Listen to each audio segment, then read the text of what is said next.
Welcome to my lab. I am Professor Jason Tiberius Rocket, Doctor of Nostalgia. I have recently become aware of a great tragedy on the internet, and that is the fact that there aren't enough nerdy fat guys complaining about how everything was better when they were a child, and millennials ruined everything, or entitled old people ruined everything, or Michael Bay definitely ruined everything. Is that a problem? Anyway, today we're going to talk about how everything was better when I was a kid. And we're going to start by talking about Transformers. Except not exactly. We're going to be talking about knockoffs of Transformers. And you can imagine when a brand has been around for 36 years like the Transformers has, it has inspired quite a few knockoffs and bootlegs. However, what a lot of people don't consider is that since Transformers was actually based on the Takara toy lines Diaclone and Microman, it's arguable that Transformers bootlegs existed even before Transformers did. And today we're going to be taking a good look at one of the earliest bootlegs, 1984's LJN Switchbots. LJN? Shit!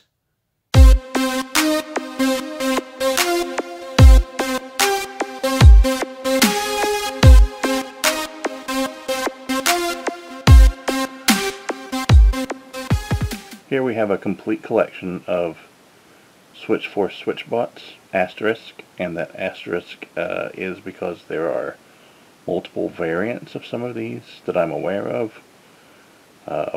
So whether it's a complete collection or not really depends how anal you are. It's a complete enough collection for me. So if you say this isn't a real collection and I'm not a real collector, then I will mark you an area on my ass where you're pre-approved to kiss it. Anyway, this front row is the imaginatively named Good Bots, in the heroic orange and blue and white colors.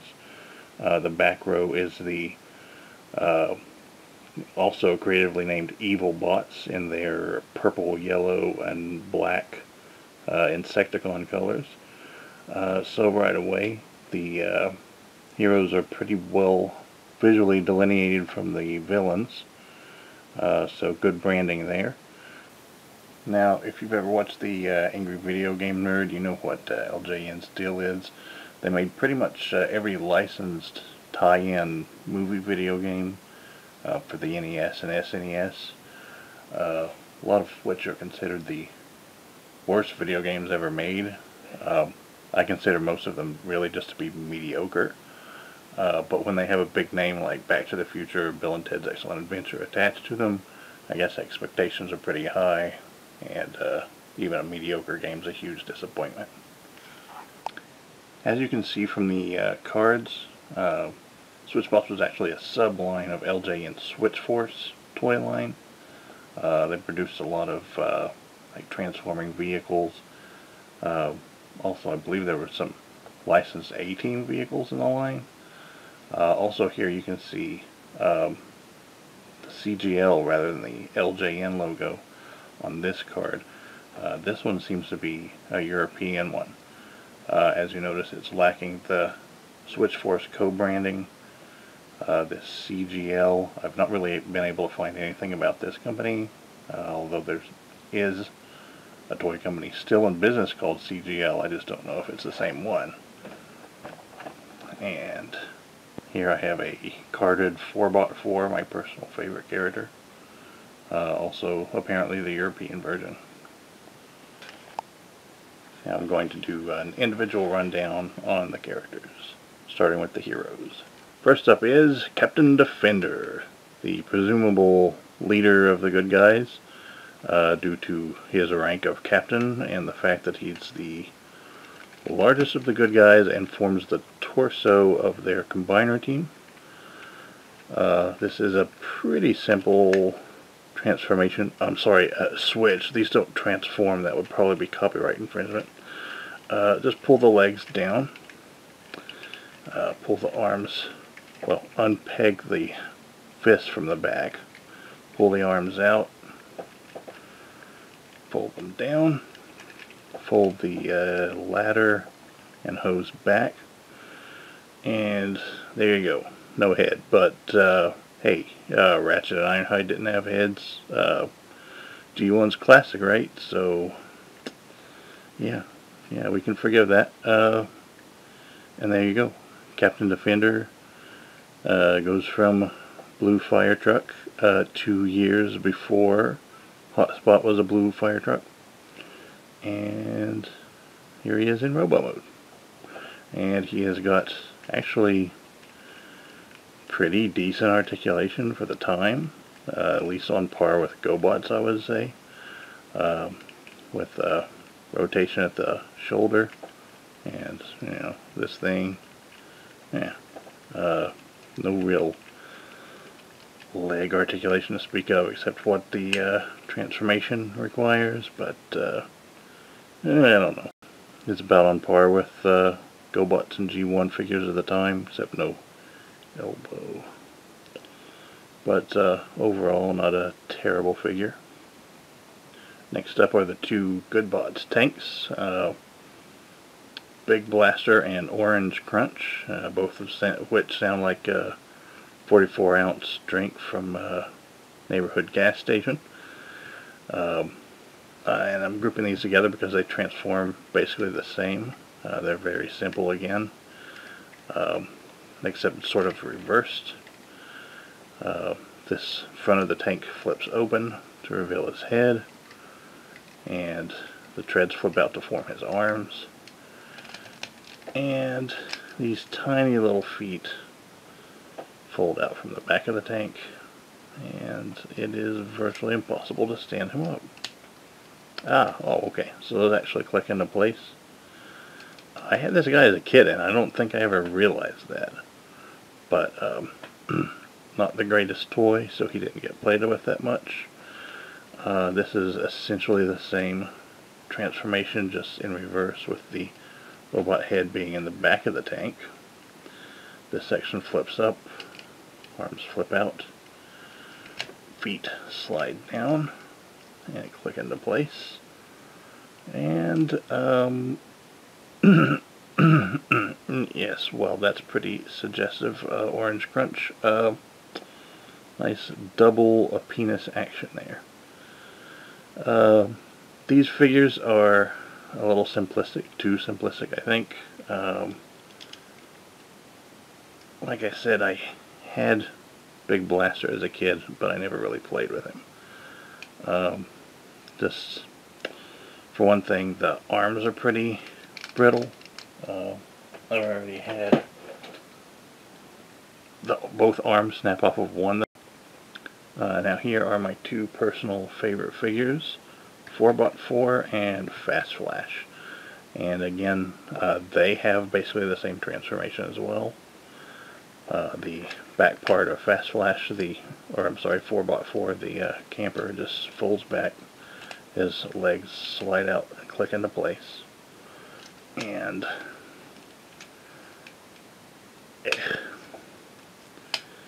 yeah, that sounds scary sometimes.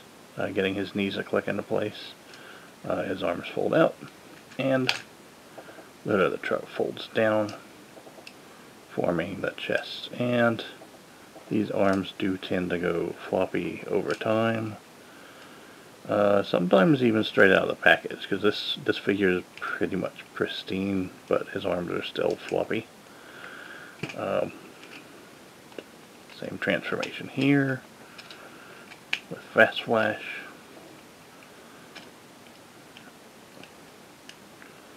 And again, one floppy arm, one that'll stay up. And I like the robot modes on these guys. Articulation's practically non-existent, except for just flailing their arms straight out wildly. I did have 4Bot4 as a kid. I did not have Trailbreaker, so he was my substitute I bought off of eBay, so this was my second try. Again, not too impressed with the tanks.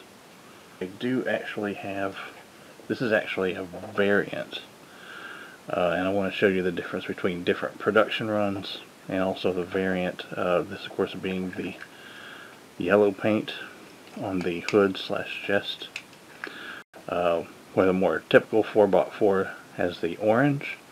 I don't know if this was just an error or an actual production, a change in production run. It's very hard to tell on the camera, but this one is also a darker shade of blue, whereas the typical 4x4 is this lighter shade of blue, the same as most of the other heroes. If you notice, the earlier figures tend to have the chrome robot parts and grills, where the later ones were just molded in silver plastic or painted silver. And most of the difference, I tend to find these marked Made in Japan, which seems to be either the first production run or the ones distributed in America. Ones coming from Europe tend to be marked Made in Macau, and I don't know if and it seems to be a later production run too, because the copyright on the chromed ones say Switchforce Made in Japan, and on the non-chromed ones they have covered over Switchforce with Switchbots and covered over the Made in Japan stamp and added a Made in Macau stamp. So it seems that the chromed ones were the first production run, and that they switched materials, probably to save money, or possibly to make them more durable, because a lot of the 80s toys that had this chrome, the actual plastic itself was pretty brittle and easy to break. But here we go. Yep, there's my two 4x4s. They're my favorite, and this guy's my second favorite. And here we have the evil bot leader, Captain Destroyer, who is, well, presumably a destroyer. Sort of limits his combat options to be confined to the water, but pretty rare that you see Transformers or GoBots with nautical alt modes, and that's probably for good reason. They tend to get separated from the other characters a lot. This is sort of bothersome transformation. You pull out these side panels first. The arms will want to pull out along with it. So I'll just leave those in for the moment. Then pull them out once you've folded the legs down. And these arms are a pain to get out. There you go, there you go. People complain about hollow limbs these days on Transformers. At least they're not hollow all the way through. And alright, so then this section folds back, and you've got a wheel right in the middle of the chest, and very sparse on detail in robot mode. A little crappy, possibly the worst figure of the lot. Not too crazy about him. Here we have the two evil bot jets, Stingwing and Stink Bomber. Again, this pair transforms just about the same. Legs fold down. Head rotates around. And arms fold down from the engines. And yes, that's just a little conical fist there. And his skinny little legs make him kind of hard to stand.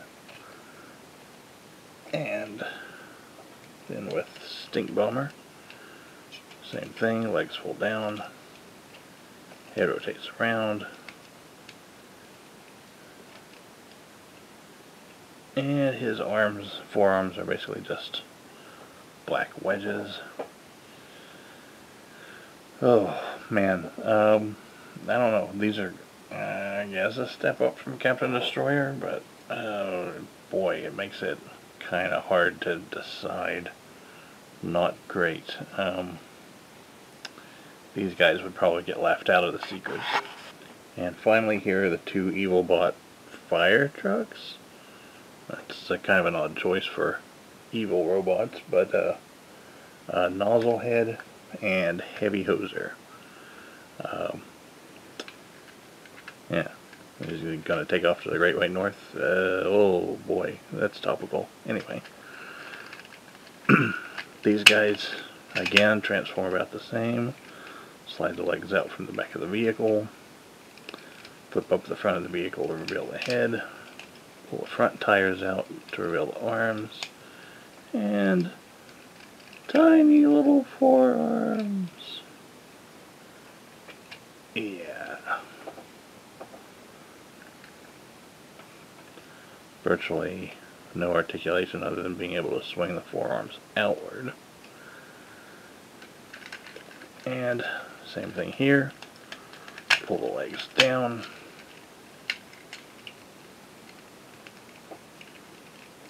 Flip out his tiny forearms. And flip up the front of the vehicle. Now this guy has a really nice face. Heavy hoser. And just the black and silver look really cool. Again, terrible articulation. Terrible tiny forearms. But this one is probably my favorite of the bad guys. Not that that's necessarily saying a lot, but these two are just kind of chunky and pretty sinister looking.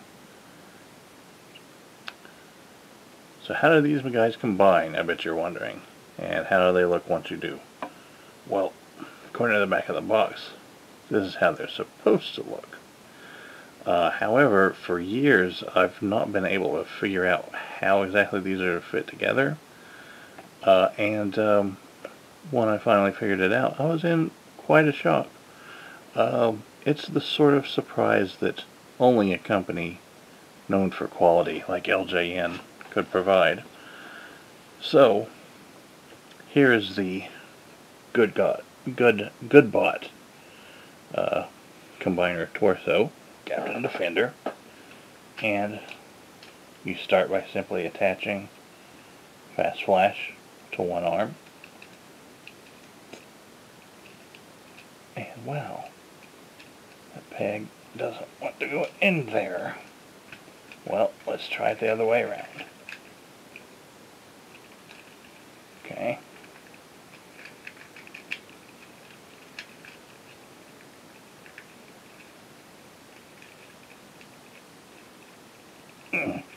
Well, pretend Fast Flash fastens. Now, these two chromed pegs fold down from Captain Defender's feet, and then they have nowhere to go on the two tanks that are supposed to form the feet. These little tabs fold up, but there's nowhere for it to go, and the tabs are in the way even if you could force it in there. And yet these two black tabs look suspiciously like combiner ports from Transformers. Now, likewise over here we have these two jets. The ports, these little pegs fold out from the torsos and plug into the shoulders of Captain Destroyer.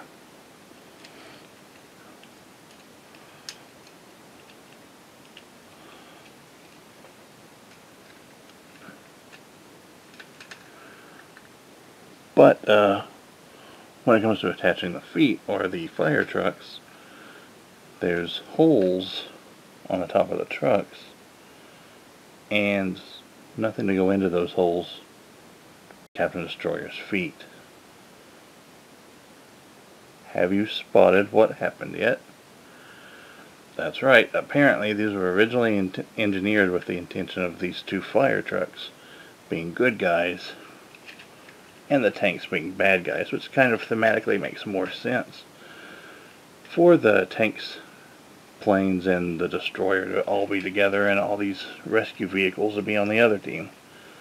So, you can't form either team's combiner without abducting two members of the other faction.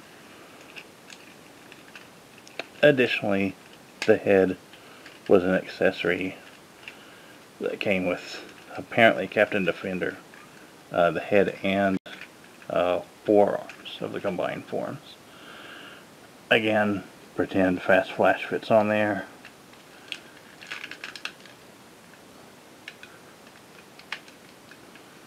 And actually, I've got another Fast Flash. Let's see if he does fit.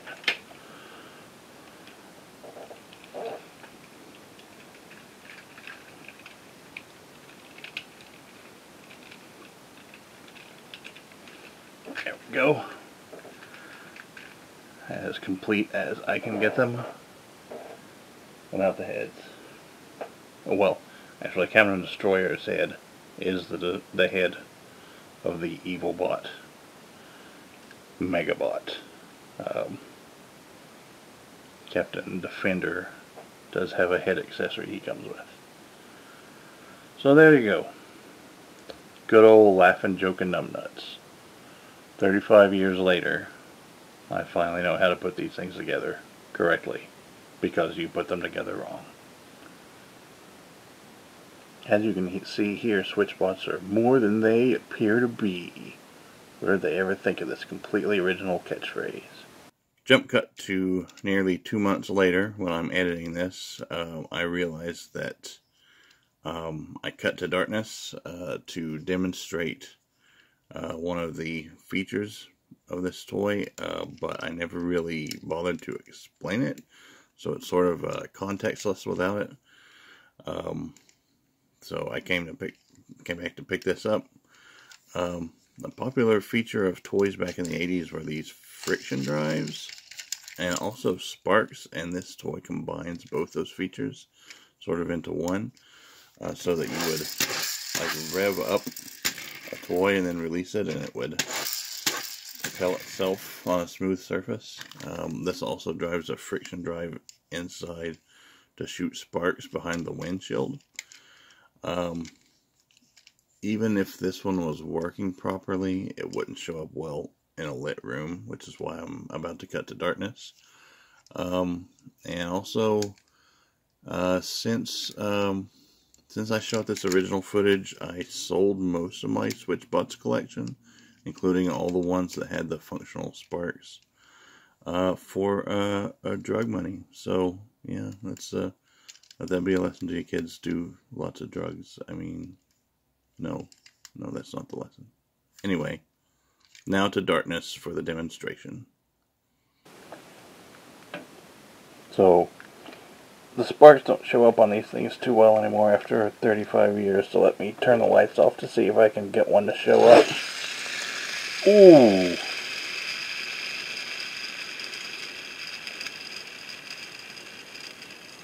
Oh, very nice. Very nice. Since these guys came out in 1984, I wanted you to see just what they would look like in scale with some of their contemporaries. So here they are. Here's 4x4 and Fast Flash with my Encore Trailbreaker and Jazz, and my original Optimus Prime and Bumblebee. And when I say original, these are the ones that I actually got in 1984.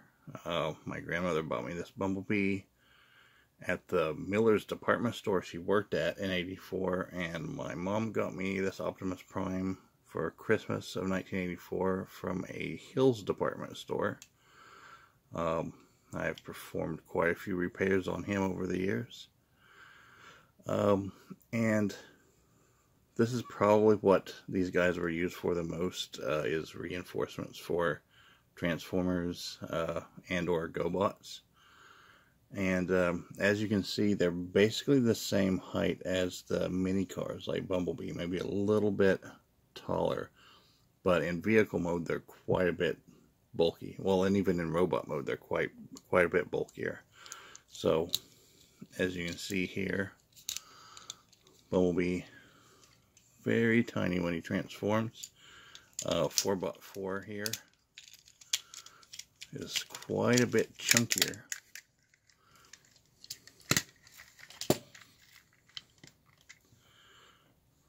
So, bigger than the mini cars or GoBot at the time, but still not quite as big as the full-size Autobot cars. Now, I set these to, in particular, side, because being a Porsche like Jazz, Fast Flash could have very well been fill-in for Jazz, and being, I guess, what we call an SUV today, or a pickup with a camper, rather. 4x4 is and was a pretty good substitute for Trailbreaker. So these are two Autobots that I didn't have as a kid. So 4x4 was my Trailbreaker. And I think this led to me falsely believing, like some kind of Mandela effect, that Trailbreaker had a white camper for years and years, and I was shocked when I finally acquired one and his camper was black. I don't know, I thought that for a really long time, and this is the only origin I can think of, because it's not that way in any animation either, so very interesting.